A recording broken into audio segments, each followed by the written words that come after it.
He just honked at us. Hi, this is Craig, and welcome to another episode of Cruising Off Duty. This episode's going to cover the 2-day trip we did up the St. Lawrence, dodging huge freighters, fog that was so thick we'd lose track of Dan's boat, the boat we were following up the river, knowing that there were big monsters like this freighter coming out of the fog at us as well. The whole trip was cold, wet, and miserable. We'd been looking forward to this 2-day trip all off-season, thinking this was going to be our chance to see the Thousand Islands in all their beauty. Although it was far from ideal conditions for videography, we still got some breathtaking views in the rain and the fog. I was trying to put a positive spin on this trip until this happened, right at the very end of our 12-hour motor. I'm sure all of you that have been following this channel are wondering what the hell happened, and we'll go over all of it in this episode of Cruising Off Duty.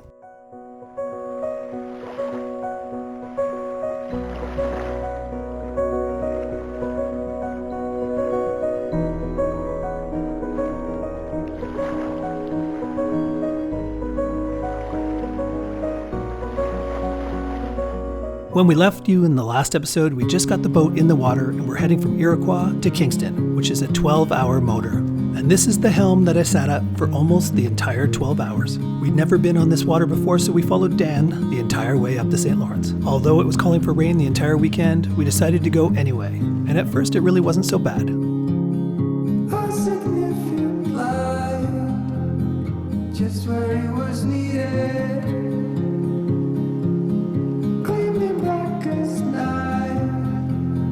Cloistered in injustice, dead in the eye of time. Nobody is losing. Faces merge and change, but your face remains the same. The swallows will be here by dawn. Yeah, look at the current. That's what we're fighting. My engine says we're doing 5.5 knots, 5.6 knots, and the GPS says we're doing 3.8 knots. That is a crazy amount of current. We'll always remember how we felt.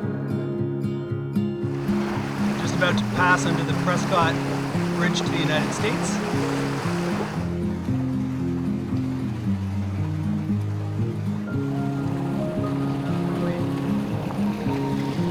Okay, we're getting ready to batten down things because it's certainly looking misty up there. We're probably going to get some rain. Not sure what this is in the middle of the river. If they designed it to be a bird's nest or it just turned out that way, but there's definitely a bird's nest at the top of this thing. It's raining. Not too heavy so far, but raining nonetheless. My full rain gear. We're just about to go under the Prescott Bridge to the United States. Time ever for us, and it's all bundled up. There are Bimini being drivers that like rain. How you enjoying the trip so far? Fabulous. Fabulous.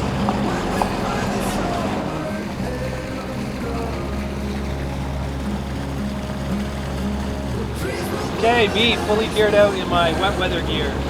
Not raining too hard so far, as you can see drops going through the roof. Not raining too hard, but I'm prepared in case it is, unless it's warmer. Janice will run below when it gets too bad. So far, she's here with me. Hey. Here we go. We're about to go under the bridge. It's the first bridge we've ever gone under with our boat. Yep. Here it goes. First passing. And obviously. Ta-da! We made it. Hey, we made it.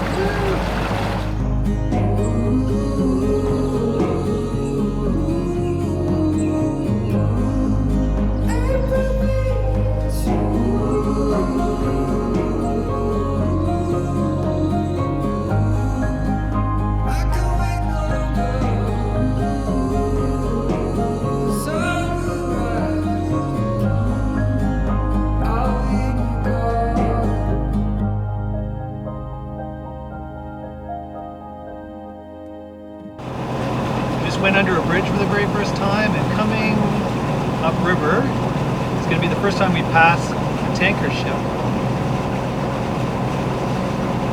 It'll be fun. Still a long way away though. He just honked at us. We're at us because we didn't know he was there. I don't know, maybe we were too close to his path.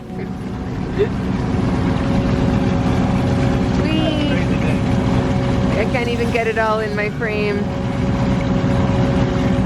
That guy.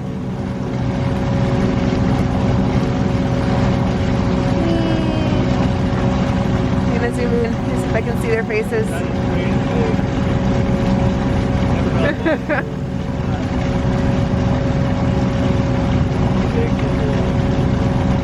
at their fancy escape pod.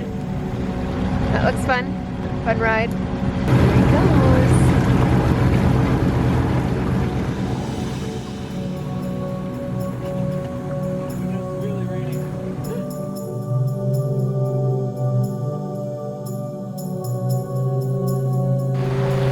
Following Dan through the fog.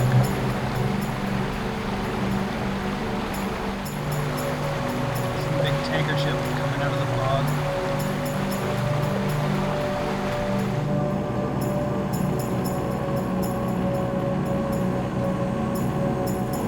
Can't even see Dan.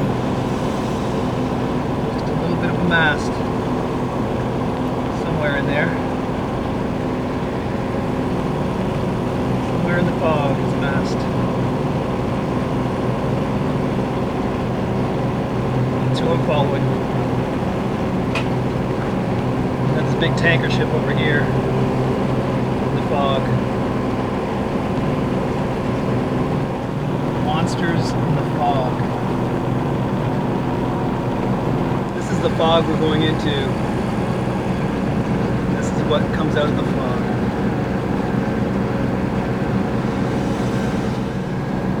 That ship I just showed you has disappeared into the fog. It's in there somewhere. Jazz was just out having her shower. How was your shower? Fabulous. Fabulous. And warm. I had to call her up just. Unlimited hot water. I had to call her up just to see this. Oh, there it is. Ship in the fog. Just barely. See now. Check this out. There's the shore. We know it's there. And then over here in the fog somewhere is Dan, who I'm following. I can't see. And then we are just passing this beast. Came out of the fog.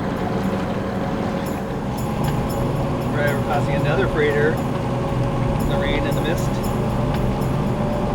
See Dan up on the left there. This guy was way over on the one side, so we decided to pass him on his starboard side, which is not usual, but hey, big boat wins.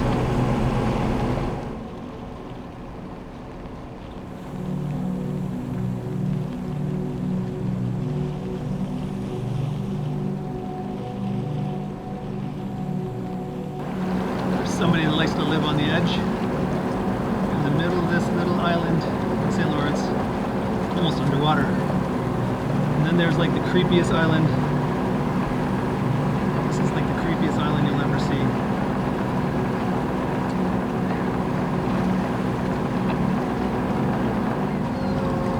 Check out this creepy island. All these birds just nesting in it.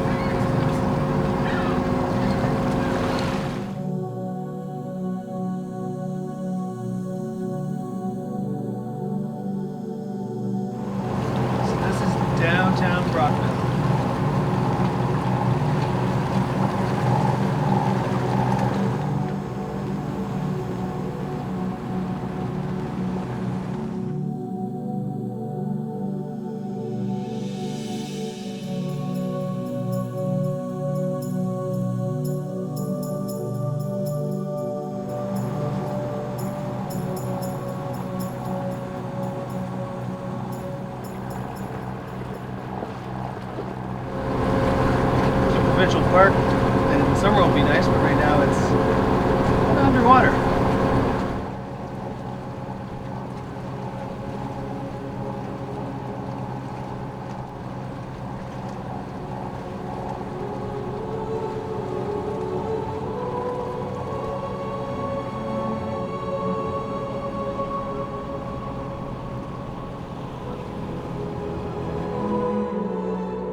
just gone from bad to worse.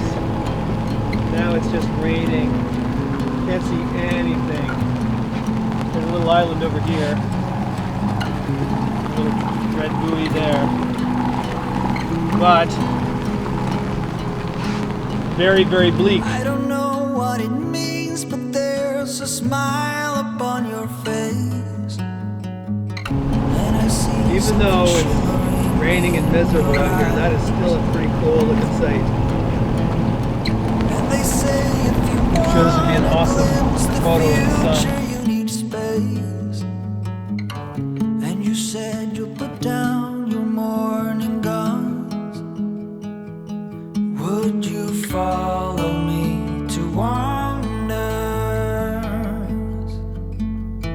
Take my hand. There's Craig over the left in his wet weather. My gear. deadliest catch attire. Yeah. Staying Janice is close. not doing this in the rain. No, I'm actually in my houseboat now. It would have been much prettier if it wasn't raining. Yeah, missed out on all the scenery, but oh well. We'll see it some other time. Bye. Like over 8 hours of motoring. Dan's picked a spot that we're going to anchor on this island, really close to the Thousand Island Bridge to the United States. Pretty cool. Janice is going to be our anchoring lady. In a second. This is Janice out from the warm drive Yeah. inside, and she's coming out to do anchoring. I got billy boots, water pants, and My police coat. right. My police Raincoat. raincoat. I have two. One says police on the back, and this one, turn around, says nothing. She's still the one that says nothing. There's Dan. Are we allowed to dock here? No, it's not docking for anchoring. It is very pretty around here. Too bad the weather isn't cooperating. It is freaking cold and wet. Thanks, Janice. You're done. Okay, we've done our first transit of the St. Lawrence. Yeah. 8 hours, over 8 hours on Navionics. Long time. My face, as you can see, is a little red. It's not sunburn. No, it's not sunburn, it's windburn because it was freaking cold out there. I'm a little bit red. But Yeah, she wasn't out there for very long, so. How long do you think you were out there percentage-wise? Well, I was out there until it started to rain Yeah. a lot. So Okay, give her that. How much of the rain were you out there for? None. Very a Almost little. none. Very little. Except for anchoring, she did anchor. Well, it was really fun. I wish it had been sunny for better videography and photos, but Yeah. we're here. So 8 hours later, we probably have maybe 4 hours to go tomorrow to get to Treasure Island in Kingston. And we're just before the Thousand Island Bridge to the United States, Yeah. which we'll see in tomorrow's episode. So we have our steaks that Janice made on the... Well, we ran out of barbecue propane. Well, we actually ran out of stove propane, so we moved our tank from our stove to from our barbecue to our stove. So we now don't have a barbecue ready. So we made... Plus it was raining. Plus it was raining and very cold. So we made steaks on the fry pan, And which we've instant never done potatoes. before. So yeah, we're gonna have steak, and we've got our rums and cokes and ginger ales. Cheers! First transit, first time we've gone by a bunch of freighters too and bad other things. I missed out on. I don't like to be cold. I don't mind being wet. But I don't like being. I can't take being wet and cold. So Yeah, I that's why stay we're gonna below live. We're gonna live in Caribbean countries when we retire. with the catamaran, so that I don't miss the scenery even if the weather sucks. Yeah, you kind of miss it when you're down below in a monohull because you can only see out the sides. Mm-hmm. So, anyways, it was a good transit though, and I'm glad we did it. And tomorrow we'll get to part 2. Yep. Night. Talk to you later. Good night. Dan and I heading up river together on Sunday. It's like 4 degrees. I'm in my deadliest catch attire. That's the Thousand Island Bridge to the United States. This is as close as I've ever been to Dan on this trip. Oh my God, it's cold. So we're doing over 2600 RPM, 5.5 knots over water, according to my water, and 5.3. You see on top 5.5 according to the water gauge, and 5.3 according to the GPS, 5.2, 5.4. So there's not too much of a current here, which is nice. That's nice. We were fighting a big current of almost 2 knots earlier in a different part of the river. So it's cold, but it's making progress. Here we go into the Thousand Island Bridge.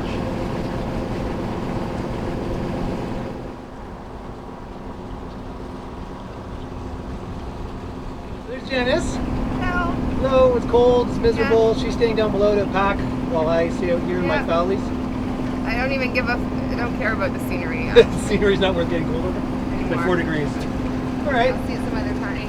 Hello, my Fowley weather gear. I can't wear possibly more layers under this. So, fun times. 4 degrees. And windy. It feels like 0. Winter. Too bad the weather is so crap because the houses are unbelievable around here.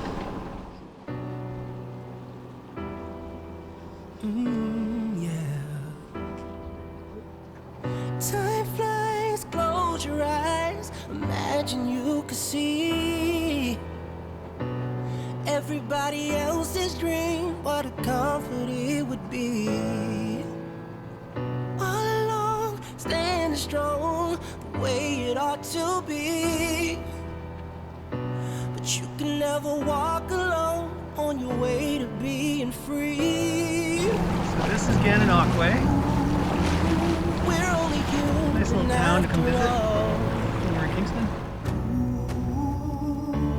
Nothing could make us fall apart. I'm ready to answer for what I've done wrong in my life. This is one of the few scenes you'll see of Janice sitting outside on this very cold and windy day. It had stopped raining and she thought this was her opportunity to take in some of the sights, but it didn't last long as the rain came back and she went back down below and I was at the helm alone again. I'm sure a lot of you are watching just to find out how the collision happened with Off Duty. If you listen to the lyrics of the song, it says, "I'm only human. I'm willing to answer for the things I've done wrong in my life." And I am. I took my eye off the ball for a couple of minutes. I didn't think I was taking a risk, but that decision's going to cost my boat some cosmetic damage. So what happens is this. Right after I get by the Trident Marina here, the St. Lawrence gets wider and there's a big straight stretch. So I think this is a perfect opportunity for me to use the washroom. A boat like mine is set up with an autopilot, which will keep the boat on a bearing, a compass bearing, and it's as straight as an arrow. I also have my Navionics on my phone, which I bring with me to make sure that nothing unusual happens, like the autopilot shutting off and the boat just starting to turn on its own. I have different days off than Janice, and I quite often sail by myself. And it's not an uncommon practice to step away from the wheel to get a drink or to use the washroom and leave it on autopilot. See, a sailboat under motor is only going about 5 knots, which is pretty slow. You don't cover that much ground that quickly. It was so cold and wet that I hadn't seen a boat go by us in over 3 hours. Since I was traveling at a slow speed down the middle of the river, I thought there was really no risk to stepping away at that moment. Even if somebody who lived along the shore decided to go out in one of their power boats, they wouldn't have just driven right into the front of my boat. Having never traveled this body of water before, I had no idea that there was a cable ferry that goes between the mainland and an island. Dan, who was traveling about 100 yards ahead of me, said he saw the ferry at the shore and wondered if he was going to pull the cord and come across, but he seemed to wait for Dan to pass. Unfortunately, he didn't wait the extra 30 seconds for me to pass, and he tried to pull the cord in between the two of us. It was kind of an inconsiderate move, considering he probably hadn't seen a boat go by in hours, but nonetheless he did what he did, and I guess he assumed I was at my helm and would stop and wait for him to cross. Dan said he never heard the ferry blow a horn at any time. I only heard a horn and popped my head out of the companionway when I was about 20 feet away from the ferry. I had just enough time to spin the wheel to the left and I almost missed the back corner of the ferry, but the ferry that was built like a tank had metal guardrails all around it, and those guardrails got caught up in my anchor and my pulpit and pretty much tore it off. Once that happened, the lifelines all down the starboard side got torn off as well, breaking all the stanchion bars. When I think about it, I think about the unbelievable bad timing I had. I'm up on deck for 11 and a half hours. I step away for 2 minutes to use the washroom, and that's the exact 2 minutes that a ferry pulls in front of me. Obviously, hindsight being 2020, I should have asked Janice to gear up in all her clothing and come out and sit at the helm for the 2 minutes I was going to leave the deck. Of course, the ferry company called the Ontario Provincial Police, which is the Canadian version of a state trooper. As soon as I heard that, I knew that since I left the wheel, in all likelihood, I was going to be getting a ticket. On the upside, my hull didn't sustain any damage, the ferry had no damage, and nobody was injured. So, chalk it up to a life learning lesson. I guess if we're looking for upsides here, well, the channel gets to be more educational than I thought it would be. Not only do I get to teach you about the beauty of the Thousand Islands and the Great Lakes, I get to teach you about how it is to deal with insurance companies and boat service providers. So you get to look forward to that. Yay. We were looking forward to this 2-day trip through the Thousand Islands for weeks and weeks. Unfortunately, it turned out to be cold, miserable, and heartbreaking. Well, we've got to hope that the summer only gets better from here. What we've learned already from the couple weeks that have gone by since this collision is that all the boatyards in the area are booked solid. So our boat's going to look like this for a while. Even though our boat is going to look a little worse for wear, we're still going to have a great summer going through the Thousand Islands and the Great Lakes. So stay tuned to the channel by subscribing so you don't miss an episode. Until next episode, this is Craig signing off, wishing you safe cruising. In other words, don't take your eye off the wheel.